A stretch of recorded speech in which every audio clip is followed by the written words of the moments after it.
Kylian Mbappé left Paris Saint-Germain at the end of this season. The 25-year-old cost the French club £166 million in 2018 but has left on a free transfer. Real Madrid, who secured a 15th Champions League title on Saturday, have been long-term admirers of Mbappé. Kylian Mbappé is expected to be announced by Real Madrid this week and receive a signing-on bonus of just over £85 million, €100 million. The 25-year-old, who scored 256 goals in 308 appearances for PSG, is set to sign a 5-year contract at the Santiago Bernabéu worth £12.8 million, €15 million, a year after tax. Real will pay the signing-on bonus in installments throughout his time at the club. Real Madrid have been long-term admirers of Mbappé, having tried to sign him in 2022, but the French forward committed to a new 2-year deal at the Parc des Princes, which has now expired.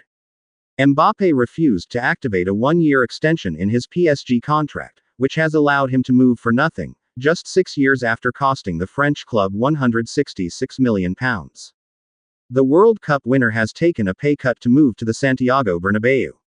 Mbappé was on €75 million, £63.9 million, gross in the final year of his PSG contract, and was also getting a €30 million a year, £25.6 million, signing-on bonus. Mbappé's departure has freed up at least €220 million, £187.5 million, of gross cost to PSG. There's a bit of a collective sigh of relief that finally it's over. They are finally coming together and hopefully it will be a harmonious union between Mbappé and Real Madrid. This saga has rumbled on for so long now that every single summer it was all about, here we go again, is this finally the summer he is going to come? Everybody knew it was inevitable that Mbappé was coming to Real Madrid. It was just a matter of when. Real Madrid have been trying for so many years. It even began when he was 11 years old when he went to the club for a trial with the under-12s side.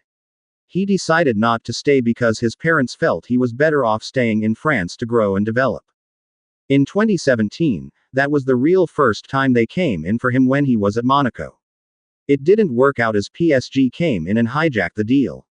It's been on and off again for the last 7 years. It really is happening this time. But there is also a little bit of apprehension about this deal because it was such a big blow in 2022 when Real really thought he was coming but he decided to snub them and stay in Paris. It left a lot of Madridistas very broken-hearted, disappointed and angry, even people at the club as well. Ultimately it will depend on what Carlo Ancelotti wants to do from a tactical point of view. Yes, there is a pecking order of sorts, but of course you are going to go with the best players that you have available too. Let's work under the premise that Ancelotti is going to stick with a 4-4-2 next season, with Jude Bellingham at the top of the midfield diamond, though really Bellingham can do whatever he wants on the pitch. That means Vinicius and Mbappé can start in a two-pronged attack, like what Vinicius and Rodrigo have been doing this season. Vinicius has really made the left-hand side his. That is his best position. Rodrigo is more tactically flexible. He can play on the right, left or as a number 10. So there are lots of options. He could play 4-3-3 with Mbappé in the middle with Vinicius and Rodrigo on the wings. But that means he would have to sacrifice a midfielder and they are so stacked in that area, I don't see that happening too often.